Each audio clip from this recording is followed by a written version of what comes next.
नमस्कार, 99 न्यूज़ के national bulletin में आपका स्वागत है। मैं हूं आपके साथ संगर कुमार।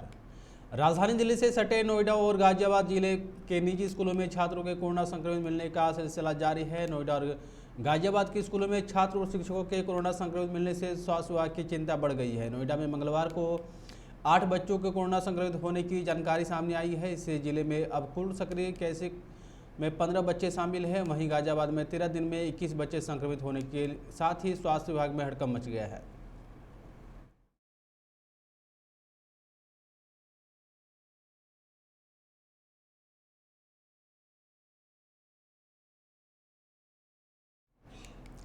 रामनवमी और नव वसंत पर प्रदेश के कई राज्यों में हिंसा, पथराव और आगजनी की घटना हुई। दिल्ली, मध्य प्रदेश, राजस्थान, गुजरात, पश्चिम बंगाल, महाराष्ट्र, झारखंड, बिहार, कर्नाटक और छत्तीसगढ़ के अलग अलग इलाकों में सांप्रदायिक तनाव देखने को मिला है।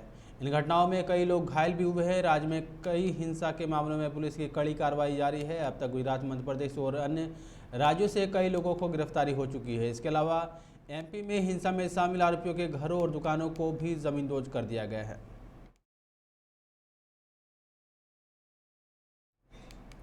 राजधानी दिल्ली में आज आंशिक तौर पर बादल छाए रहेंगे। अधिकतम में न्यूनतम तापमान क्रमशः 39 डिग्री सेल्सियस रहने की संभावना है। पहाड़ों पर पश्चिम विक्षोभ की सक्रियता से 18 अप्रैल तक रोजाना ही आंशिक तौर पर बादल छाए रहेंगे। दिल्ली एनसीआर में भीषण गर्मी और लू से थोड़ी राहत बरकरार रहेगी। उत्तराखंड में गुरुवार को कुछ हिस्सों में छिटपुट बारिश व गरज के साथ बौछार भी पड़ सकती है। से राहत मिल सकती है। जम्मू कश्मीर में बढ़ती गर्मी के बीच 13 से 14 अप्रैल को कुछ स्थानों पर गरज के साथ हल्की बारिश, तेज हवा की संभावना है।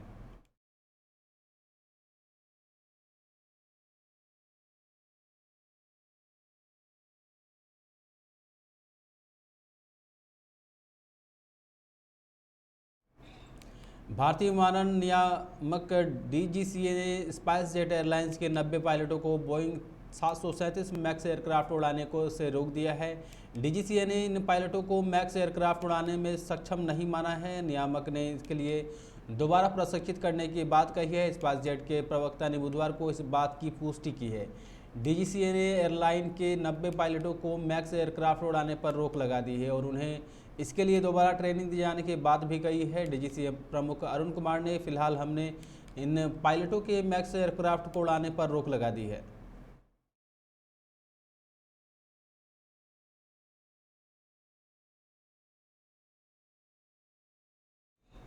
उत्तर प्रदेश की योगी आदित्य सरकार अपने दूसरे कार्यकाल में कामकाज को रफ्तार देने के लिए सेक्टरवार कार्ययोजनाएं तैयार कर रही है। आज योगी आदित्यनाथ कैबिनेट के सामने सभी विभागों को अगले 100 दिनों की कार्य योजना के बारे में प्रस्तुतिकरण देना होगा। इसके लिए उन्होंने सिर्फ 30 मिनट का समय मिलेगा। योगी सरकार इन्हीं 100 दिनों की कार्य योजना के जरिए रोजगार, तकनीकी विकास और सुधार की कसौटियों पर नज़र रखेगी। मुख्यमंत्री योगी आदित्यनाथ के निर्देश पर मंत्रिपरिषद के समक्ष आज से सेक्टरवार विभागीय प्रस्तुतिकरण शुरू होगा। पंजाब के भगवंत मान कैबिनेट की बैठक देर में शुरू हो गई है। बताया जा रहा है कि इस पर विभिन्न मुद्दों पर चर्चा हो रही है। बैठक में कई अहम निर्णय हो सकते हैं। कैबिनेट राज्य के लोगों को हर माह 300 यूनिट बिजली फ्री देने के बारे में फैसला कर सकती है और मुख्यमंत्री भगवंत मान इसका ऐलान कर सकते हैं। इन नए मुद्दे को कैबिनेट की बैठक के एजेंडे में भी प्रमुख से लाया जा सकता है। बता दें कि विधानसभा चुनाव के दौरान आप संयोजक अरविंद केजरीवाल ने आप सरकार आने पर प्रदेश के लोगों को 300 यूनिट मुफ्त बिजली देने की गारंटी भी दी थी।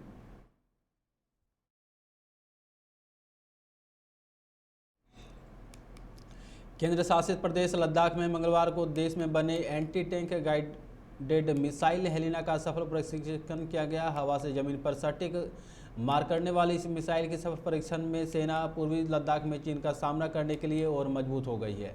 इस मिसाइल का उच्च पर्वतीय क्षेत्र में परीक्षण करने के लिए इसे मंगलवार को लेह में एडवांस लाइट हेलीकॉप्टर थ्रू से जमीनी पर टैंक पर दागा गया। मिसाइल ने अपने लक्ष्य पर सटीक निशाना साधा।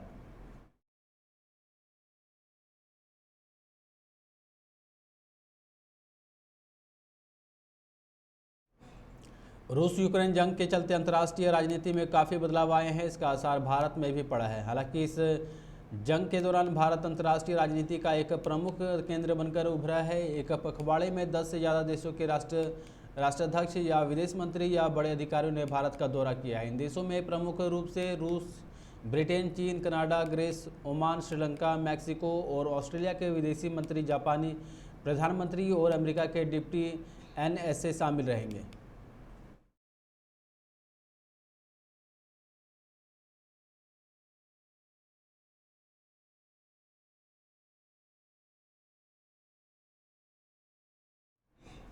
कर्नाटक में ठेकेदार संतोष पाटिल खुदकुशी केस में मंत्री केएल ईश्वरप्पा के खिलाफ केस दर्ज कर लिया गया है। राज्य में मुख्यमंत्री बसवराज बोम्मई ने इसकी जानकारी दी है। सीएम बोम्मई ने कहा कि इसको लेकर ईश्वरप्पा से बात करेंगे। वहीं मंत्री केएस ईश्वरप्पा पर कार्रवाई की मांग को लेकर मोर्चा खोल दिया है। कांग्रेस ने ईश्वरप्पा को बर्खास्त करने की मांग की है। इससे पहले मंगलवार को आम आदमी पार्टी ने भी सरकार के खिलाफ प्रदर्शन किया था। भारत और अमेरिका के बीच सुरक्षा क्षेत्र में आपसी सहयोग को प्रगाढ़ किया जाएगा। यह सहयोग साथ मिलकर नए आधुनिक सैन्य साजो सामान के निर्माण से लेकर दोनों देशों के विशेष सैन्य बलों के बीच सामंजस्य को लेकर बेहतर बनाने तक होगा। दोनों देशों के बीच रक्षा क्षेत्र में आर्टिफिशियल इंटेलिजेंस के इस्तेमाल की ज़रूरत को देखते हुए हर वर्ष बातचीत करने का एक ढांचा तैयार किया गया है, जिसकी शुरुआत इसी वर्ष होगी। दोनों देशों के बीच सैन्य सहयोग में एक दूसरे के साथ सूचनाओं को और तेज़ी से साझा करने पर भी सहमति बनी है।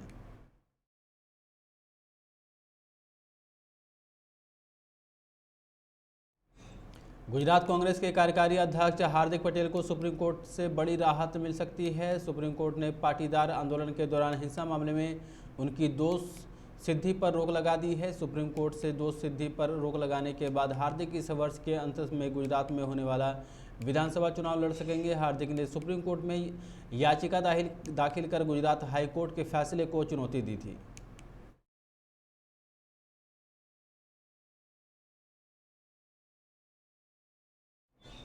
खबरों में फिलहाल इतना ही। आप देखते रहे 99 न्यूज़। नमस्कार।